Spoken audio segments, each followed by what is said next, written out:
Meet the mayors this edition.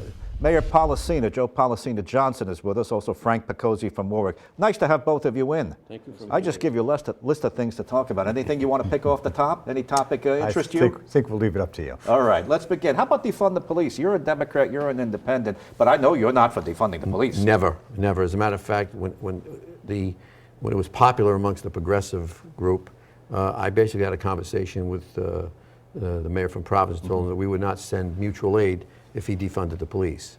I have no intention of ever defunding the police. These men and women put their lives on the line every single day. You know, when they leave in the morning and leave their families, they don't know if they're coming back or coming back the way they left. So I have never had intentions on defunding the police. Right. People who say that, I mean, I think they have an agenda, and the agenda is they just don't like to follow laws, or they don't like law enforcement. But and I really believe that when you defund the police, especially in an urban area, you really hurt the minority community, because the minority community, they don't want to have less police. They want more police. They want to be protected. They want their families to be safe. They want their children to be able to go outside and play without gangs driving by with shootings, ATVs, and so forth. So, and I have to tell you, I give the Providence Police, the men and women, I give them a lot of credit, because they go through a lot and they're very busy. Now, there's some who talk about abolish the police, Mayor Picozzi, not particularly in your city, but others. You've heard this. You're technically an independent, but you can comment on this. I mean, how did the Democrats get that far, that they were actually talking defunding the police? I don't know where that comes from. It's political popularity, I guess. In our city, we support the police. I try to provide them with all the resources we can. Our community is very supportive of the police. They're popular. They're out there. They're engaged. We have great leadership. We have full confidence in them. But you watch politics too, so now the president is trying to pull the party back because he sees the midterms. That's a radioactive issue. That's what's going on, right? It is. It's a political football. Yeah. Like Mayor Polisena, we support our police department. And it's really actually getting hard for people to recruit people that want to do it. We've had a lot of problems with it. We still have some openings. We used to get thousands of applicants, and now we get a handful. Same thing with the ACI, the down correctional officers to work. That's a tough beat. You were at the governor's announcement, his official I'm running announcement. You were there. Yes. Mayor Hopkins was there. He's a Republican. Now the mayors are falling in behind the old mayor of Cumberland. You were not there, but you plan to go. You support Governor McKee? Yes, I do. I think he does a great job. He was a great mayor. We have a very good relationship. He visited Warwick yesterday. I had him take his tie off because I didn't have one. You have a long way to go campaigning. I mean, candidates are going to define themselves, but I think he does a good job. Now, he has to still define his own office. Well, listen, we've had him in for a year, so we've been able to take the measure of the man. We haven't heard much from Nellie Gorbea. We haven't heard much from Helena Folks or the rest of them. Why are you jumping in so early, Mayor? Well, are you giving the others a fair hearing? Well, quite frankly, I've supported Dan McKee from day one. I tell the story when we asked him to run for lieutenant governor. We were on my lake on a boat. It was me, Mayor Lombardi, and Joe Alman. And we told him, obviously, he should run, and he was hesitant. And I told him it's a long swim back to Lakeshore Drive. Yeah. But my point is, in a serious note, he's done a lot for the state, and he gets it. He was a former mayor. I always say, even when he became lieutenant governor, the mayor's always had a seat outside the State House looking in the window. Now we have a seat at the table. I think he's done a remarkable job with obviously the pandemic. I mean, being a nurse, I mean, I see what he did. And he really cares for the 39 cities and towns. So I jumped on board early, as well as many mayors did. Mayor Hopkins and I, by the way, Mayor Hopkins and I graduated the class of 72, 50 years this year for us. Mayor Hopkins is very satisfied with the job Dan McKee's been doing, because he cares for, by the way, he doesn't care if you're a Democrat, Republican, Independent. He cares about you and your community. And I think he's done a fantastic job so far as the governor. And keep in mind, he was a lieutenant governor. He was held on the back burner for whatever reason, but he always did things for the cities and towns. He always did. You call him up, and especially now he's busy. You call him up, he'll call you back. He may be busy, but he'll call you right back. He's always been there for us. You find that to be the case? You think he's going to be good for Warwick? Absolutely. When he was still lieutenant governor, we had the void when former Governor Raimondo was waiting for her appointment. We still do it now. He has a municipal leader meeting every week. We do it by Zoom. And he made the Department of Health listen to us a year ago, because we were getting no input with the vaccination clinics and all that. He's done a great job. I'm willing to listen to the other candidates, but I haven't heard anything other than them criticizing what he does. And I mean, being governor right now through COVID the past year has been difficult. You haven't been able to do anything else but that. Well, if I was advising them, I'd say don't go to Picozzi's office this week. You don't have to rush over there. It doesn't sound like he's with you. But let me ask you this. You know, Helena Bonanno Folks was on with me a couple of weeks ago. She said his leadership has been wobbly, unsteady. And he's getting hammered this week for those $3,000 sweeteners, the bonuses that they gave to the unionized workers that the non-union people are collecting now, including the judges. I'll let you jump in, but you want to, I mean, he's had some problems too. Yep, well, I'll be honest with you, I don't agree with those bonuses. You know, they went out to public employees, but you know, the private industry wasn't getting them. So Go ahead, I Mayor. have a different take on that. So, of course, Dan McKee's a great guy. I don't think it was presented to the public properly. So from what I understand is the fact that they were given a bonus, and that's probably in lieu of a raise. What people don't realize, if you give them, say, a $3,000 bonus, that's in lieu of a raise. If they get a 2 or 3% raise, that's compounded for the rest of their term in state government. And money's money. And money's money. Let's be honest. And now, does it come out of the taxpayers? Yeah, indirectly. But, you know, we're sending money over to countries that people hate us. But that money is in the state. It doesn't come out of the state of Rhode Island's so-called pockets. So I don't think it was presented properly. But I think what he did was, obviously, he was very appreciative of those people who did work during the pandemic. But when you look at it, it saves. Because, for instance, if I probably would do the same thing, or may do the same thing, I don't know yet. But this is in lieu of a raise. All right. So you're using money come in from the federal government. You're not reaching into city and town coffers. That's money that's used as a raise. I understand. People say, you know, taxpayers, it's taxpayer money, no matter whether it comes from Uncle Sam or Uncle Rhode Island. But let me ask you this. At first, he called it a vaccine bonus. Right. Oh, that got people mad.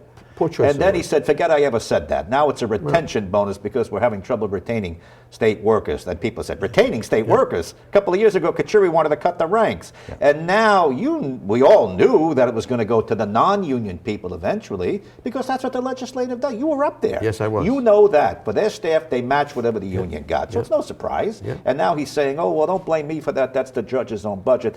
Not exactly the way it works. Go ahead, fill it in. But, well, that's one issue, though. I mean, you know, being governor, there's a lot of issues when they criticize you for that one thing. That's what I mean. The other candidates have to come forward and tell us what they're going to do. It's easy to criticize what's being done, and I haven't heard from the other candidates yet. And it's also, too, this Helena Folks. She came to visit me. I mean, I never heard of her before. Now, I mean, it's easy to be a bomb thrower. So you can throw bombs at the governor, but what did you do besides work for CVS? What have you done for the state of Rhode Island? I mean, I think Governor McKee's got a track record. He's helped the people of the state. And just to dovetail on what my dear friend said, it was kind of messy when the vaccines were there and we couldn't give them. It was Governor McKee when he took over to say, well, let the firefighters give the vaccines. Because that wasn't like that before. I have to be a fair arbiter, though. He had some bumps in the road, too, with his rollouts and his websites. You know, this is like ancient history, but it wasn't that long ago. And we had one of the highest case rates under his watch. Now, he says that's only because we were testing so much. We were. And the National Guard had to come out to help the hospitals. Correct. And the troops had to come up. So there's another side to the story, too. There is, but let me say this. You know, for years and years and years, I've been a nurse for 37 years, a registered nurse.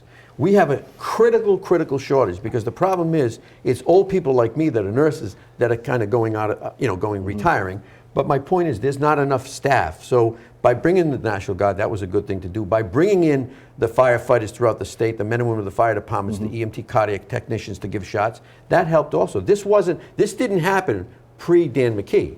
Dan McKee is the one who said, listen, said to the director of health, we're going to get the firefighters involved. Now, when that happened, people started getting the vaccines a lot more freely, and it worked. I remember having you on. I'm going to give you the last word on the pandemic. That list I just gave you, well, this went wrong and this went wrong. Am I being too critical? And also, let me just throw one more in. He would say one thing, his health director, Dr. Cole Alexander Scott, who left us, would say another. Take the last word, then we're going to go to a break. I don't think they had the best relationship. I know they didn't when he first came in.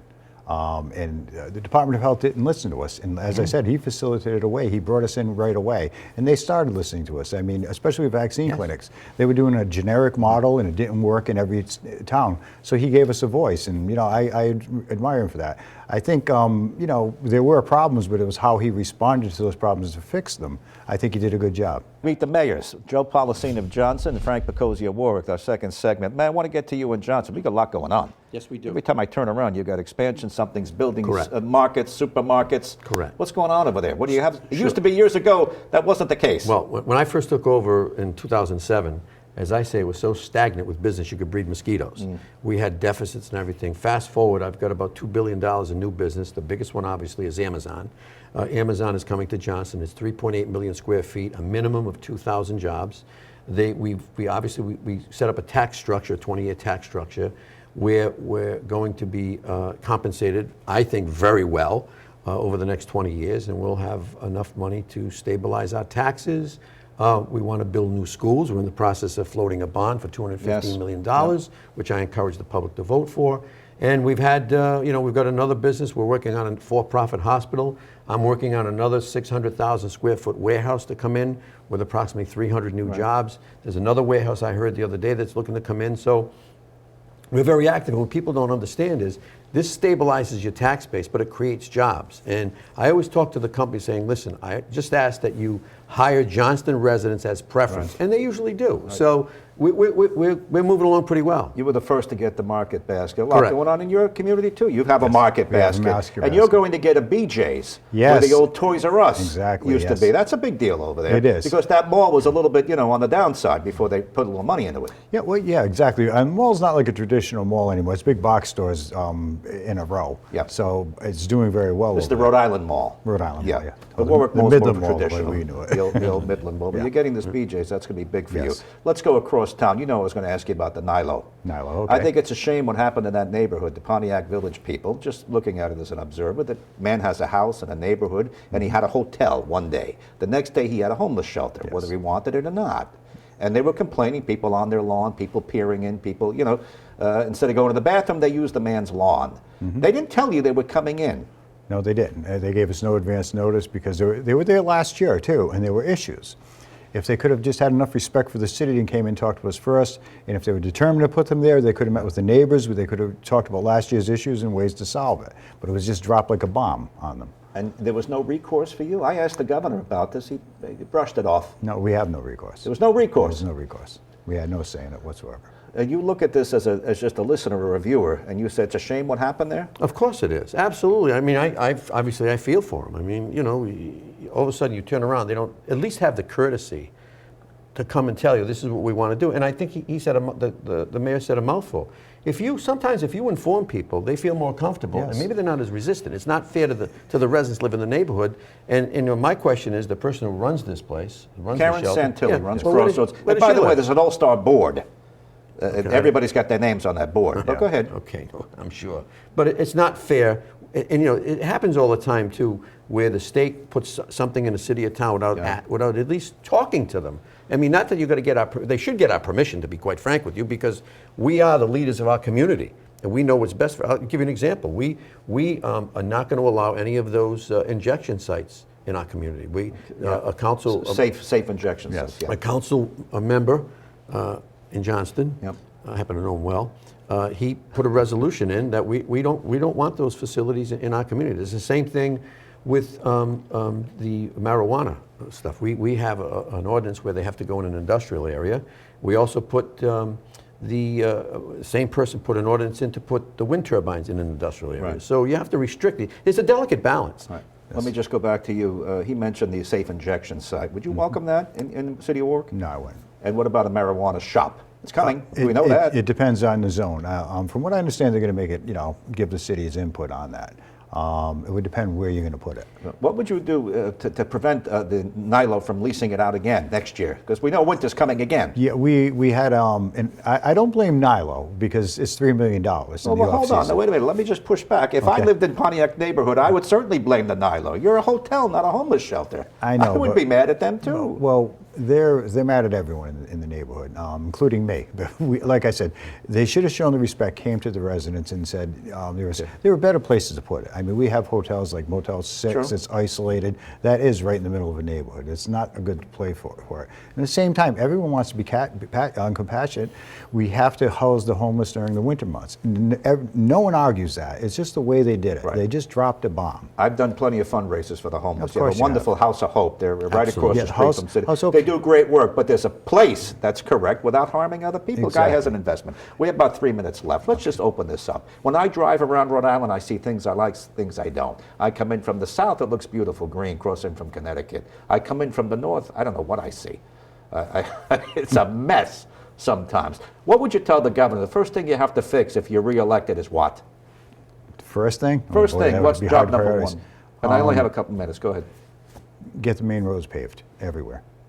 Well, there is a plan for that. Yes. They're working on it. All right, the roads, what would be number two? I would prefer they gave the cities and towns money so we could beautify it as we see fit. So you want a little more money and more control. More money, more 2 minutes, control. Mayor, go ahead. Same thing, more money, more You have control. his ear. So Yes. Yeah, absolutely. And by the way, he's open to that. Yeah.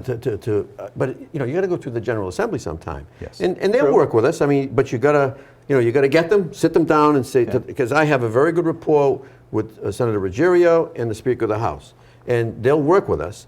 But the problem is you got to get their ear. And as I said before, I think the cities and towns. I'll give you a quick example.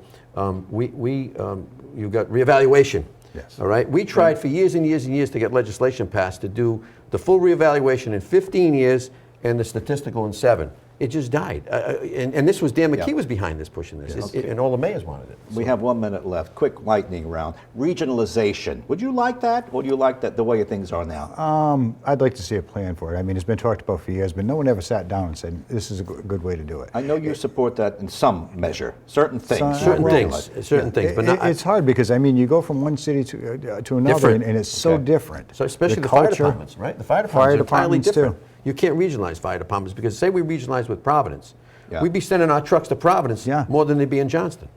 Speaker Shikarchi, under a minute. Speaker Shikarchi told me we have $1 billion in CARES money to spend, $5 billion in requests. Tell me what you'd like for Warwick with just 30 seconds. Some more help building new high schools. Okay? Same thing. More money for our schools and our city and town buildings. All right. Absolutely. Yes. Thanks for coming on. We're going to have Thanks the for rest of the having us. mayors on because you're where the rubber hits the road. We know that. It's a good conversation. Thanks for coming with us. Thank you.